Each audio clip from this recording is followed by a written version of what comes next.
नमस्कार फ्रेंड, एक बार फिर से जुड़ गए हैं अपनी नौकरी चैनल के साथ में। अगर बात करें तो ये लेक्चर बहुत ज़्यादा इंपॉर्टेंट होने वाला है। क्यों? क्योंकि इसमें स्टैटिक जीके के वो क्वेश्चन लिए गए हैं जो लगभग सभी परीक्षाओं में पूछे जाते हैं। इसके साथ साथ 2024 और 2023 जैसे टॉपिकों के भी क्वेश्चन उठा लिए गए हैं जो एग्जाम की दृष्टि से स्टैटिक जीके में सबसे ज़्यादा इंपॉर्टेंट हो जाते हैं। तो हम टॉप 80 क्वेश्चन पर चर्चा करेंगे और टॉप 80 क्वेश्चन जो होंगे पूरी स्टैटिक जीके, चाहे आपके भारत में सबसे पहले प्रथम पुरुष की बात की गई हो, महिलाओं की बात की गई हो, कोई समाधि स्थल की बात की गई हो, या मैंने आपसे कहा सागर हो गए, आपके सागर के साथ साथ आपके महाद्वीप हो गए, इस तरीके के सारे क्वेश्चन इसमें आपको देखने को मिल जाएंगे। जैसे कि पहले क्वेश्चन पे चर्चा करते हैं तो आपसे एकेडमी बहुत पूछता है। तो इसमें आपसे पूछा गया है संगीत नाटक एकेडमी कहाँ स्थित है। तो ये स्थित है आपकी नई दिल्ली में। आप याद कर लेंगे कि संगीत की अगर नाटक एकेडमी के अगर बारे में आपसे पूछेगा तो क्या बताएंगे आप? नई दिल्ली इसका सही ऑप्शन रहेगा। इसके बाद अगले क्वेश्चन की ओर बढ़ते हैं। जैसे कि भारतीय चमड़ा अनुसंधान कहाँ है, आपसे पूछा जा सकता है। तो आप बताएंगे भारतीय चमड़ा अनुसंधान कहाँ पे होगा। चमड़ा में चा आ रहा है, आप इस तरीके से याद रखेंगे तो इसका आंसर चेन्नई होगा। अगर एक बार भी आप ध्यान से सुन लेंगे तो उसके बाद सभी क्वेश्चंस आपको तैयार होना स्टार्ट हो जाएंगे। इसके बाद अगर देखें तो भारतीय सभा ने जो संविधान सभा हुई है, संविधान सभा ने तिरंगे को राष्ट्रीय ध्वज के रूप में कब अपनाया था। तो इसका सही आंसर होने वाला है 22 जुलाई 1947 को हमने जो है तिरंगे को अपने राष्ट्र ध्वज के रूप में अपना लिया था। तीन क्वेश्चन आपके हो चुके हैं। चौथे क्वेश्चन पर अगर चर्चा करें तो सबसे ज्यादा पूछा जाने वाला क्वेश्चन बन जाता है कि सत्यमेव जयते कहाँ से लिया गया है। तो जो हमने आपको उपनिषद पढ़ा रखे हैं उन उपनिषद में अगर बात करें तो मुंडकोपनिषद से ये जो है आपका सत्यमेव जयते जो भारत का स्लोगन है उस स्लोगन को लिया गया है। अगला क्वेश्चन देखते हैं। भारत का सबसे लंबा राष्ट्रीय राजमार्ग कौन सा है? अगर आपसे ये पूछ लिया जाए तो आप बताएंगे NH44 जो होगा आपका भारत का सबसे लंबा राष्ट्रीय मार्ग आपको देखने को मिलेगा। NH44 सबसे लंबी तटरेखा वाला अगर राज्य बात करें तो तटरेखा वाला जो राज्य है वो आपका सबसे लंबी तटरेखा है गुजरात की। आप जब गुजरात को जब देखेंगे, आप गुजरात के बारे में देखेंगे तो आपको सबसे लंबी तटरेखा गुजरात की इस तरीके से आपको ये देखने को मिल जाएगी, यहाँ से लेकर ये घूमती हुई। नेक्स्ट क्वेश्चन के बारे में चर्चा करेंगे। नेक्स्ट क्वेश्चन क्या है? भारत की खारे पानी की सबसे बड़ी झील कहाँ है? ये उड़ीसा में पाई जाती है और इस झील का नाम होगा आपका चिल्का झील। तो इसका जो सही आंसर रहने वाला है कौन सा होगा? चिल्का झील इसका करेक्ट आंसर होगा। इसके बाद नए क्वेश्चन को देखेंगे। अगर भारत की सबसे लंबी सहायक नदी कौन सी है? तो सबसे सहायक नदी जो है, सबसे लंबी जो हमारी पवित्र नदी है जिसे हम गंगा कहते हैं, गंगा के साथ में उसकी सहायक नदी यमुना रहने वाली है। तो आपसे पूछा जा सकता है कि सहायक नदी कौन सी? यमुना नदी है। और किसकी सहायक है? गंगा नदी की होगी, और गंगा नदी हमारी पवित्र नदी होती है। भारत का सबसे ऊंचा बांध पूछा जाता है, ये उत्तराखंड में है। और उत्तराखंड में कौन सा बांध बना हुआ है? टिहरी बांध इसका सही आंसर होगा। नेक्स्ट क्वेश्चन के बारे में चर्चा करेंगे। भारत का सबसे बड़ा पशुओं का मेला ये आपका बिहार में लगता है, और बिहार में सोनपुर बिहार सबसे बड़ा पशुओं के मेले के रूप में जाने जाता है। अगला क्वेश्चन देखेंगे। शांति वन किस व्यक्ति इसकी समाधि स्थल है? मैंने आपसे पहले भी कहा था सभी तरीके के टॉपिक इस वाले लेक्चर में कवर किए गए हैं। अगर शांति वन की बात करें तो शांति वन को आप ध्यान रखेंगे पंडित जवाहरलाल नेहरू की जो है यहाँ पर समाधि स्थल बनी हुई है शांति वन में। ठीक इसी प्रकार जो आपसे पूछता है एकता स्थल काफी पूछी जाती है। तो एकता स्थल कभी भी कहे आपसे तो आप बताएंगे ज्ञानी जेल सिंह की यहाँ पर जो है समाधि स्थल बना हुआ है एकता स्थल पर। भारत के प्रथम शिक्षा मंत्री के बारे में पूछा जाता है। क्यों? क्योंकि ये मुस्लिम लीग में भी थे, इस वजह से भी पूछ लिया जाता है। क्यों? इनका क्या नाम रहेगा? अबुल कलाम आज़ाद रहेंगे ये। ठीक है, ये ध्यान रखेंगे, ये अबुल कलाम आज़ाद हैं, ये APJ अब्दुल कलाम नहीं है। ठीक है, जो भारत के प्रथम जो है, अगर हम बात करें मुस्लिम राष्ट्रपति के बारे में भी हम देखें अगर, तो APJ अब्दुल कलाम को हम जानते हैं। क्यों? क्योंकि इन्होंने जो है मिसाइल मैन ऑफ इंडिया के नाम से भी इन्हें जाना जाता था। ये कौन है? अबुल कलाम आज़ाद हैं, जो भारत के पहले शिक्षा मंत्री रहे थे।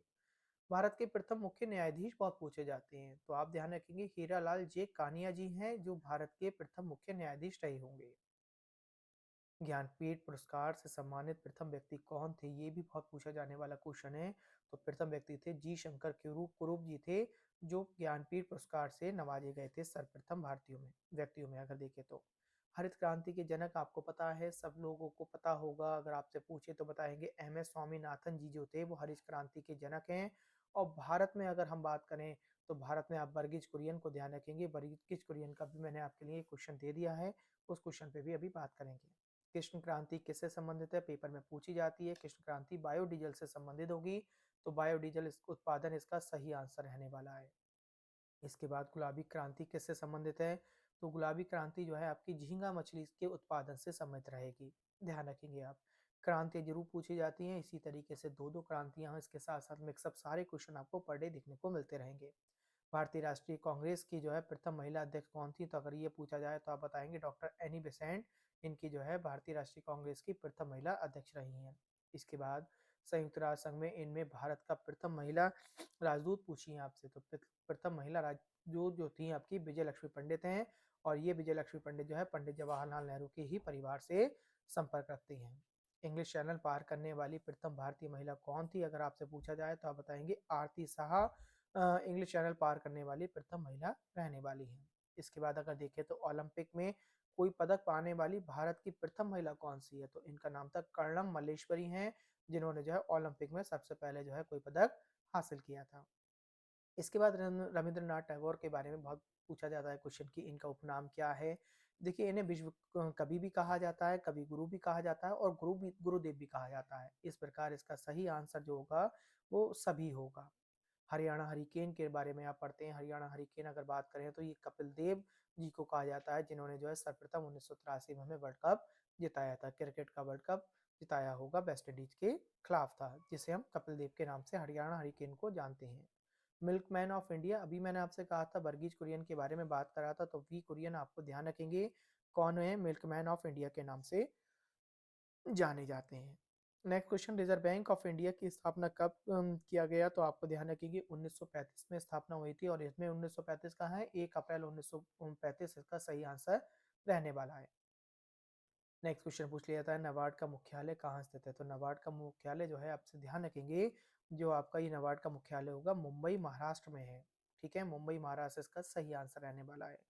अगला क्वेश्चन सिडबी से रिलेटेड पूछा जाता है, सिडबी बहुत पूछा जाता है, तो सिडबी कहाँ है? ये इसका मुख्यालय उत्तर प्रदेश में बना हुआ है, उत्तर प्रदेश की राजधानी में है। उत्तर प्रदेश की राजधानी क्या है? लखनऊ है, आप सभी को पता है ये बात। इसके बाद अंतर्राष्ट्रीय युवा दिवस जो मनाया जाता है स्वामी विवेकानंद के जन्मदिन के अवसर पर मनाया जाता है, और उनका जन्मदिन होता है 12 अगस्त को, तो सही आंसर इसका 12 अगस्त रहने वाला है। नेक्स्ट क्वेश्चन पर चर्चा करेंगे अंतर्राष्ट्रीय महिला दिवस। तो महिलाओं के बारे में अगर चर्चा करें तो मार्च का महीना आपको ध्यान रखना होगा, 8 मार्च महिला दिवस के रूप में मनाया जाएगा। इसके बाद आपसे पूछा जाता है थल सेना दिवस, अभी ही कुछ दिन पहले निकला है, 15 जनवरी को हर वर्ष जो है थल सेना दिवस के रूप में मनाया जाता है। आप ध्यान रखेंगे थल सेना दिवस जनवरी के महीने में मनाया जाता है। विश्व जनसंख्या दिवस की बात करें तो जुलाई का महीना आप ध्यान रखेंगे, ठीक है, 11 जुलाई को जो है ये विश्व जनसंख्या दिवस के रूप में मनाया जाता है। इसके बाद नेक्स्ट क्वेश्चन जो बहुत इंपॉर्टेंट हो जाता है आपके, भारत के कितने पड़ोसी देश हैं? तो पड़ोसी देश बहुत पूछे जाते हैं आपसे, 9 पड़ोसी देश हैं, आप 9 पड़ोसी देशों को याद रखेंगे। ठीक है भाई, इतना आपने पढ़ लिया होगा, लगभग 33 क्वेश्चंस आपको याद हो चुके हैं। 34th क्वेश्चन देखते हैं, अफगानिस्तान और भारत कितने किलोमीटर की सीमा साझा करते हैं? तो इनकी जो अफगानिस्तान और भारत की अगर बात करें तो 106 किलोमीटर सीधा सीमा साझा करते हैं ये। इसके बाद भारत, पाकिस्तान और अफगानिस्तान के मध्य जो रेखा खींची हुई थी उस समय, तो अगर बात करें अफगानिस्तान और पाकिस्तान भारत के हिस्सा हुआ करते थे, मगर जो 1935 में अफगानिस्तान अलग हो गया और 1947 में पाकिस्तान अलग हो गया।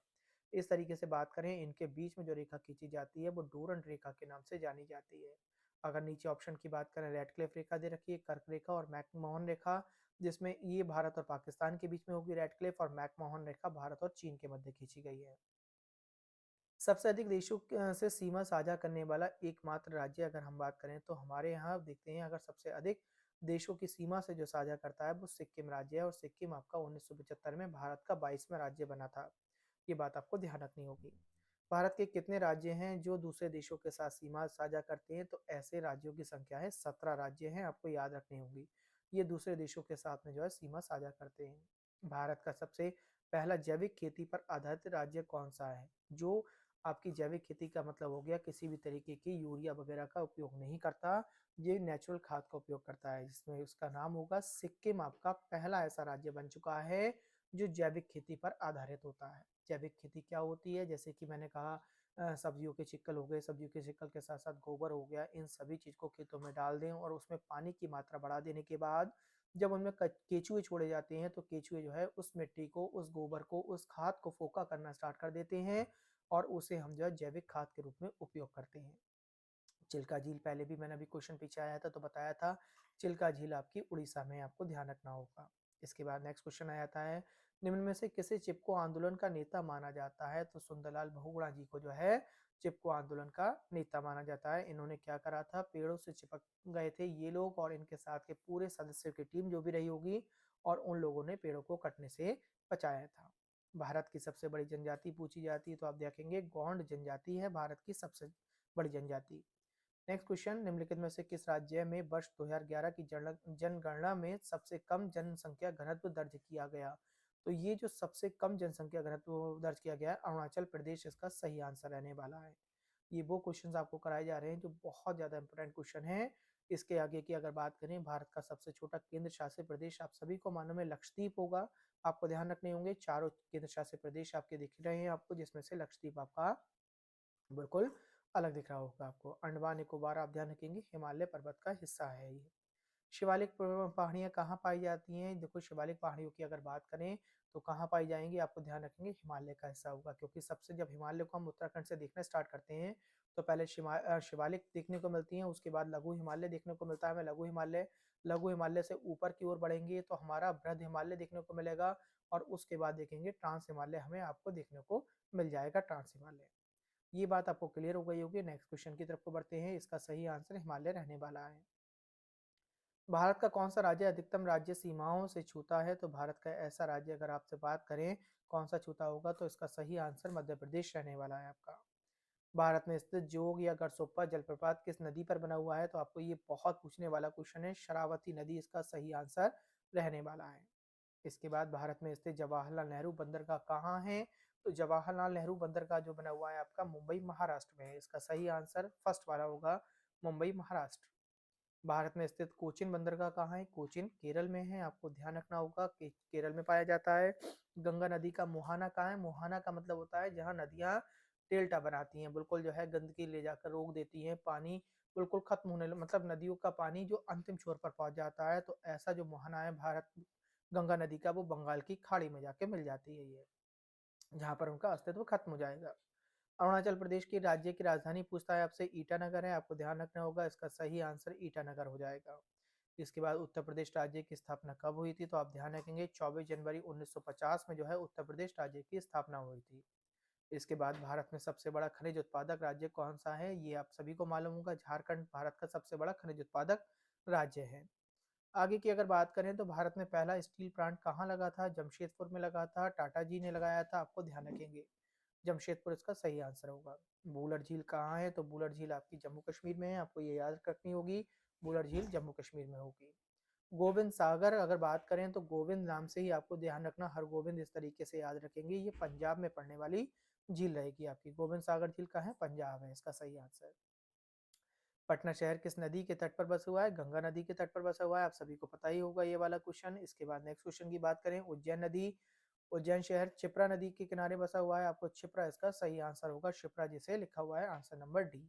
नेक्स्ट क्वेश्चन की अगर बात करें, इटावा शहर कौन सी नदी के किनारे बसा हुआ है? तो इटावा शहर को बहुत पूछता है, यमुना नदी के किनारे इटावा शहर बसा हुआ है, उत्तर प्रदेश में इटावा देखने को मिल जाएगा आपको। नेक्स्ट क्वेश्चन है, भारत का सबसे पूर्वी बिंदु कौन सा है? पूर्वी बिंदु आपका किबिधु है। किबिधु बिंदु जो है पूर्वी बिंदु होगा, आपको ध्यान रखिएगा। नेक्स्ट क्वेश्चन 60 क्वेश्चन हो गया, लगभग 60वां क्वेश्चन है आपका ये। 20 क्वेश्चन और बचे हैं, इसके बाद लगभग 82 क्वेश्चन देखने हैं हमें। भारत का सबसे लंबा बांध कौन सा है? तो सबसे लंबा पूछे तो आप हीराकुंड बांध बताएंगे, सबसे ऊंचा होगा तो टिहरी बांध होगा आपका। इसके बाद, विश्व की सबसे ऊंची पर्वत चोटी कौन सी है? सबसे ऊंची पर्वत चोटी तो माउंट एवरेस्ट पर्वत चोटी है आपकी, जो नेपाल में पड़ती है, आप ध्यान रखेंगे ये नेपाल में देखने को मिलेगी।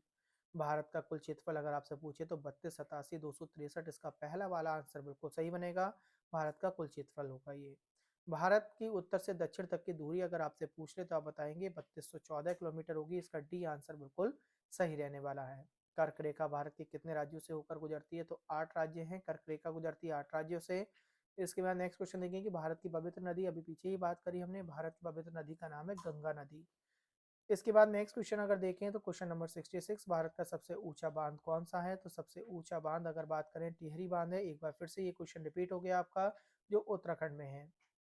भाखड़ा नागल बांध जो है कौन सी नदी पर है? तो सतलुज नदी पर है, आपको ये याद रखना होगा, बहुत पूछा जाने वाला क्वेश्चन होगा आपका ये। भारत में स्थित सबसे ऊंची पर्वत चोटी कौन सी है? तो कंचनजंगा है, आपको ध्यान रखेंगे ये, ठीक है, कंचनजंगा होगी। नेक्स्ट अगर बात करें क्वेश्चन के बारे में, अरावली पर्वत श्रेणी कहाँ से आती है और कहाँ तक है? तो गुजरात, राजस्थान और दिल्ली तीनों राज्यों में आपको ये देखने को मिलती है अरावली पर्वत श्रेणी। नेक्स्ट क्वेश्चन, जिम कॉर्बेट उद्यान कहाँ है? उत्तराखंड में है। कब स्थापना हुई थी? तो 1936 में इसकी स्थापना हुई थी जिम कॉर्बेट पार्क की। नेक्स्ट क्वेश्चन देखें अगर हम, तो भारत ने प्रोजेक्ट टाइगर की शुरुआत कब की थी? तो इंदिरा गांधी के द्वारा से जो है प्रोजेक्ट टाइगर की शुरुआत की गई थी टाइगरों को बचाने के उद्देश्य से। और इंदिरा गांधी का जो समय पीरियड था 1973 का समय पीरियड था। तो 7 अप्रैल 1973 इसका सही आंसर रहने वाला है। बांदीपुर राष्ट्रीय उद्यान कहाँ है? अगर आपसे पूछा जाए तो बांदीपुर कर्नाटक में होगा, आपको याद कर लेंगे ये। ठीक है, कर्नाटक इसका सही आंसर होगा। और काजीरंगा पूछे तो आसाम कर देंगे आप। काजीरंगा राष्ट्रीय उद्यान कहाँ होगा आपका? आसाम में होगा। इसके बाद कान्हा राष्ट्रीय उद्यान कहाँ है? कान्हा के बारे में अगर बात करें तो आप बता देंगे ये मध्य प्रदेश में पड़ने वाला है आपका कान्हा राष्ट्रीय उद्यान। नेक्स्ट क्वेश्चन हो जाएगा, छत्रपति शिवाजी महाराज अंतरराष्ट्रीय हवाई अड्डा कहाँ है? ये आपका मुंबई महाराष्ट्र में होगा। शिवाजी के नाम पर आ जाए तो अब आप मुंबई महाराष्ट्र लगाएंगे। नेक्स्ट क्वेश्चन की अगर बात करें, बाबा साहब अम्बेडकर अंतर्राष्ट्रीय हवाई अड्डा कहाँ है? अगर ये पूछा जाए आपसे तो नागपुर में होगा। ये नागपुर महाराष्ट्र इसका सही आंसर होगा। नागपुर महाराष्ट्र। चौधरी चरण सिंह हवाई अड्डा आपसे बहुत पूछा जाता है, कभी भी आपसे ये पूछा जाए तो आप बता देंगे लखनऊ उत्तर प्रदेश में चौधरी चरण सिंह हवाई अड्डा देखने को मिलेगा। सरदार सरोवर नदी घाटी परियोजना कौन सी नदी पर है? आपसे पूछी जाती है। तो सरदार सरोवर के नाम से सरदार जी के नाम पर ध्यान रखेंगे आप, नर्मदा नदी आपको याद रखनी होगी। इसका सी आंसर बिल्कुल ठीक होगा। हीराकुंड बांध नदी घाटी परियोजना लाभान्वित होने वाला राज्य अगर आपसे पूछ ले तो आप बताएंगे हीराकुंड वाला कौन सा है? उड़ीसा राज्य इसका सही आंसर होगा।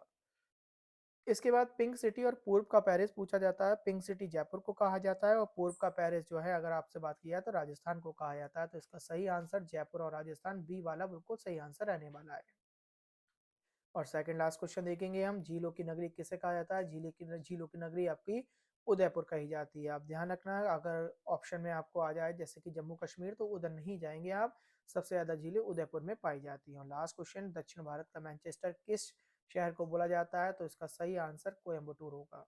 तो ये सबसे सर्वाधिक इंपोर्टेंट आपको मैंने 82 क्वेश्चंस करा दिए हैं। और ये 82 क्वेश्चन में से कहीं भी अगर स्टैटिक जीके आती होगी तो उस स्टैटिक जीके के क्वेश्चन में ये क्वेश्चंस आपको सबसे ज्यादा देखने को मिल जाएंगे। आपके लिए इतना ही। नमस्कार, धन्यवाद। जल्दी मिलते हैं नेक्स्ट वीडियो के साथ में। लाइक करें, सब्सक्राइब करें। धन्यवाद।